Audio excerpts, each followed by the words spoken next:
सकाळी मी जॉबला निघताना किती पण घाई असो, किती पण अडचण असो, माझी मम्मी आणि माझी वाईफ आणि माझे पप्पा तर त्या मला कधीच असं बिना बाय करता मला पाठवलेलं नाही. तर आज माझ्या मम्मीला माझ्या वाईफला विचारू. अरे बेटा, तू लहान होता तेव्हापासून मी तुला बाय करायची. पहिल्यापासून सवय, तर आता कशी सवय होणार ती?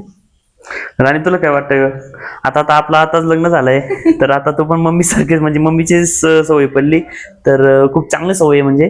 तर राणी तुला काय वाटतं? आजपर्यंत एकही दिवस असा नाही गेला की मी बाय नाही केलं, जेव्हापासून लग्न झालंय तेव्हापासून. आणि जर आजपर्यंत तर एक वेळेस पण असं बाय केलं म्हणजे राहिलेलं नाही, पण बाय चान्स कधी राहिलं तर आम्ही कॉल करून बाय करू, पण त्यांना नक्की बाय करू. जोपर्यंत बाय केलं नाही तोपर्यंत असं वाटतं की काय ते अपूर्ण राहिलेलं आहे. म्हणजे म्हणजे एक दिवस खूप खूप लेट उठलो मी आणि मला खूप अर्जंट जायचं होतं जॉबला की नाही. खूप बॅग वगैरे टाकली लगेच निघालो. तर मलाच कसं तर व्हावं लागलं, म्हटलं काहीतरी राहिलं, काहीतरी मिस झालं. लगे मागे असं पलटलो मी, लगे दोघी जण बाय. असा किस्सा आहे म्हणजे आमचा. खूप छान सवय आहे. तर तुमच्या फॅमिलीमध्ये किंवा तुम्हाला कुठली सवय काय आहे, तर चांगली सवय कुठली काय, तर ते कमेंट मध्ये सांगा. ठीक आहे. आवडलं असेल तर फॉलो करून घ्या आणि लाईक करून द्या या व्हिडिओला.